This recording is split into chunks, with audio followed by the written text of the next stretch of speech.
Company যদি মনে করে যে সারা পৃথিবীতে সে গ্রাস করবে এবং ডিসরাপটিভ পণ্য নিয়ে আসবে, হ্যাঁ, এবং অন্য অনেক ডিসরাপটিভ পণ্য মানে কি, যে পণ্য আসার কারণে হাজার হাজার পণ্য আর বাজারে চলবে না। হাজার হাজার আপনার আর্টিফিশিয়াল ইন্টেলিজেন্স পণ্য আসার পরে হাজার, যেমন আপনারা জানেন যে অনেক ক্যামেরা কিন্তু আর এখন চলে না। মোবাইলে ক্যামেরা সবার হাতে হাতে, তাই না? অনলাইনের কারণে, ইন্টারনেটের দুনিয়ার কারণে এখন পেপার পত্রিকা কেউ হাতে ধরে পড়ে না। তারপরে নিউজ নেওয়ার জন্য এখন টেলিভিশন মানুষ দেখে না, সোশ্যাল মিডিয়ার মাধ্যমে তারা নিউজ নিয়ে, এই যে প্রযুক্তিগত অ্যাডভান্স, এই অ্যাডভান্টেজটা আমরা যতটুকু দেখেছি, এটা আর্টিফিশিয়াল ইন্টেলিজেন্স আসার কারণে ফার ফার ডিফারেন্স হবে, যেটা মনে করেন যে আমরা বুঝতেই পারবো না যে এত দ্রুত আমূল পরিবর্তন কিভাবে হয়। এবং এই আমূল পরিবর্তনের কারণে অনেক, ওনার সাথে আমি মিশার চলার মানে মানে সময় হয়েছে, মিশেছি, এবং ওনার আসলে উনি অনেক জ্ঞানী ব্যক্তিত্ব। ওনার কাছ থেকে অনেক কিছু শেখার আছে। ওনাকে বলবো যে আমরা রেগুলার যেন এই মিটিংগুলি থাকি, এবং পাশাপাশি ওনার প্রতিদিন আমাদের কিছু কন্ট্রিবিউশন যেন আমাদের সাথে রাখেন, এই কামনা করি। আর আজকে আমাদের যারা কথা বলেছেন সবাই খুব চমৎকার লেভেলের কথা বলেছেন। কনফিডেন্সের জায়গা থেকে যদি আমি আমার লাইফ স্টাইল বলি, তাহলে অনেক কনফিডেন্স আপনারা পেয়ে যাবেন। কিন্তু আমি এখন এটা আসলে ওইভাবে বলতে চাই না, কারণ একটা জিনিস আপনাদেরকে আমি বলি, যে পৃথিবী থেকে যেদিন আমরা আসছি, এই সেদিন থেকেই একেবারে পৃথিবী থেকে চলে যাওয়ার আগ পর্যন্ত, এই যে দোলনা থেকে কবর পর্যন্ত আমরা শিখতে থাকবো, ঠিক আছে? এবং এই যে চলন অবস্থা, এটা যদি কারো যদি স্মুথ হয়, অর্থাৎ সেখানে যদি মনে করেন একটা সরল রেখার মতো আপনার জীবনটা হয়, তাহলে বুঝবেন যে এই জীবনের কোনো মানে নেই, ঠিক আছে? এবং এখানে কোনো সাকসেস। আর যদি আপনার জীবনটা মনে করেন যে আঁকা বাঁকা হয়, অর্থাৎ সাপ যেভাবে চলে, আপনারা মনে করেন যে একটা সরল রেখা আর একটা হলো বক্ররেখা, বক্ররেখাটা সাপের মধ্যে, সাপ যেভাবে চলে আঁকা বাঁকা করে, এরকম যদি হয়, তাহলে বুঝবেন যে একটা মানুষের জীবনে অনেকগুলো উত্থান থাকে, অনেকগুলো পতনও থাকে। তো এই উত্থান আর পতনের মধ্য দিয়ে আমাদের মানুষের জীবন বেশিরভাগ চলে, এবং সেখানে সাকসেসটা মানে এই মানে একটা জিনিসের পতনের পরে, অর্থাৎ যাদের পতনের পরে উত্থানটা হয়, সেই সাকসেসটা অনেক আনন্দের হয়, এবং অনেক সুমধুর হয়, এবং সেটাকে উপভোগ করা যায়, উপভোগ্য হয়। কিন্তু যদি এরকম হয়, কারো কারো জীবনে হয় কি, প্রথম জীবনে সাকসেস থাকে, কিন্তু শেষ একটা সময় যায় তার জীবনে, মানে সাকসেসটা থাকে অন্যের, কিন্তু ভোগ করতে থাকে সে, কিন্তু শেষ জীবনে যায় তার দুঃখ কষ্টের শেষ থাকে না। এদের আবার জীবনের অনেক মনে করেন যে সমস্যা হয়ে যায়। এটাকে আবার সাকসেস বলা যায় না, কারণ হয়তো আমার বাবা অনেক ধনী ছিলেন, আমার বাবা সাকসেস ছিলেন, তার সাকসেসের ফল আমি পেয়ে গেলাম, কিন্তু আমি কি করলাম যে সেই সাকসেসটা উপভোগ করতে পারলাম না, বা সেই রিয়েলাইজ করতে পারলাম না, এবং সেই সাকসেসটা নিয়ে আমি যখন পথ চলতে শুরু করলাম, তো দেখা যাচ্ছে যে একটা সময় গিয়ে আমার জীবনের করুণ পরিণতি এসে পড়ল, ঠিক আছে? কারণ আমি তো এই অ্যাচিভমেন্ট, এই সাকসেসটা আমার নিজের না, এটা ছিল আমার বাবার বা দাদার।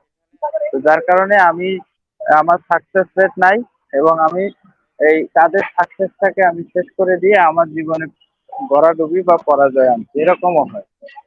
এই জন্য অনেক তিন রকমের সিস্টেমে একটা মানুষ চলে, মানে এরকম, মানে তিনটা আহ, ধরন দেখতে পাবেন মানুষের জীবন। তো এই তিনটা ধরনের মধ্যে যারা এক জীবনে মনে করেন অনেক স্ট্রাগল করছে, কষ্ট করছে, অনেক পরিশ্রম করছে, হ্যাঁ, নিজের ভিতরে একটা কনফিডেন্স রেখে রেখে কাজ করে গেছে, হ্যাঁ, বা তাদের ভিতরে একটা জিদ কাজ করেছে, এবং তারা ধৈর্যের সাথে, স্ট্রাগলের সাথে জীবনে একটা সাকসেস যখন নিয়ে আসে, তখন সেটা সে বুঝতে পারে, এবং তার একটা মানে সাকসেসের পরিপূর্ণ বিষয়টা সে উপভোগ করতে পারে, রিয়েলাইজ করতে পারে। এবং সে তার নিজের জীবনকে সেভাবে সাজাতে পারে। এটাই হচ্ছে একটা বড় বিষয়। আর এই সাকসেসটা আনতে গেলে তার জীবনে অত্যধিক কনফিডেন্স থাকতে হয়, এবং অতিমাত্রার কনফিডেন্স না থাকলে সেই সাকসেসে পৌঁছাতে পারে না। আমি ঢাকা শহরে যতদিনই আসছি, আমি অনেক শুনেছি বা অনেক হয়তো দেখেছি যে ঢাকা শহরে অনেকে আসছে মনে করেন দু হাত নিয়ে, ঠিক আছে, কোনো রকমের গাড়ি ভাড়া নিয়ে, কিন্তু আসার পরে দেখা গেছে তারা মনে করেন যে অনেক অট্টালিকার মালিক, অনেক হাজার হাজার কোটি টাকার মালিক, হ্যাঁ, এবং হাজার হাজার লক্ষ লক্ষ শ্রমিক তার ইন্ডাস্ট্রিতে কাজ করে। অথচ তার জীবনে খতিয়ে দেখবেন যে তার এক সময় সে যখন ঢাকা শহর আসছিল, তার স্মৃতি ছিল, অর্থাৎ সে একটা গাড়ি ভাড়ার টাকা নিয়ে চলে আসে। এইরকম এইরকম থেকে সে উঠে আজকে এই সাকসেস নিয়ে আসছে জীবনে। এখন তার কাছে সে কিন্তু এটার কারণে সে এত কিছু করতে পারে। এরকম একটা সাকসেস পেয়েছে, এবং এটা পাচ্ছে কেন এই কারণে, কারণ তার যে প্রিভিয়াস হিস্টোরি, অর্থাৎ সে ঢাকা শহরে আসার আগের যে হিস্টোরি, সে একটা গাড়ি ভাড়ার টাকা নিয়ে সে ঢাকা শহরে আসছে। এবং আপনারা বুঝতেছেন ঢাকা শহরে গাড়ি ভাড়ার টাকা নিয়ে আসার পরে তাকে নিশ্চয়ই একটা জায়গা পর্যন্ত তাকে অনেক স্ট্রাগল করতে হয়েছে। হ্যাঁ, প্রচুর পরিমাণে পরিশ্রম করতে হয়েছে। এমনও আছে যে অনেকেই ওই যে পার্কের ভিতরে যে বসার জায়গাটা রাখে সেখানে হয়তো ঘুমিয়েছিল, সেখানে হয়তো ঘুমিয়ে তার একটা রাত কাটছে খোলা আকাশের নিচে মশার কামড়ে। এইভাবে কিন্তু অনেকে যেতে পারে। তো এরকম যাওয়ার পরে যে তারা একসময় সাকসেস হয়েছে, এরকম অনেক ইতিহাস আছে। তো এখন এইভাবেই কিন্তু মনে করেন যে তারা সাকসেস হয়। এখন আমরা আসলে নিজেরা যেটা ভাবছি, আমাদের সিও উপরে যে আমাদের মধ্যে যে স্বপ্নটা জাগিয়ে দিয়েছে, কারণ স্বপ্ন যদি আপনার না থাকে বড় হওয়ার, যে আপনি নিজেকে কোথায় নিতে চান, সেই স্বপ্নটা যদি আপনার আমার মধ্যে না থাকে, তাহলে কিন্তু আপনি স্ট্রাগল করবেন কোথায়, কিভাবে করবেন, এবং আপনি নিজেকে ওইভাবে প্ল্যানিং করবেন কিভাবে। এই জন্য আগে স্বপ্নটা দেখতে হবে, এবং স্বপ্ন দেখার আগে আপনার নিজের প্রতি কনফিডেন্সটা থাকতে হবে যে আপনি স্বপ্ন দেখতেও পারেন এবং স্বপ্ন বাস্তবায়নও করতে পারেন। এবং এই স্বপ্ন বাস্তবায়ন যে করবেন, সেই আহ, অদম্য ইচ্ছাশক্তি যদি আপনার মধ্যে থাকে, কনফিডেন্স যদি থাকে, তাহলেই দেন আপনি প্ল্যান করতে পারবেন, এবং আপনি সেই অনুযায়ী নিজেকে তৈরি করতে পারবেন, অর্থাৎ প্রস্তুত করতে পারবেন। আর এই যখন এইগুলো করতে পারবেন, তখন সাকসেস ধীরে ধীরে ধীরে ধীরে আপনার হাতে ধরা দিবে। হুম। এবং সেখানে ধরা দিতে গেলে এখন দেখেন, যেমন আমাদের সিও, আমাদের সাকসেস বাদ দেন, আমাদের সিও স্যারের কথা ধরেন।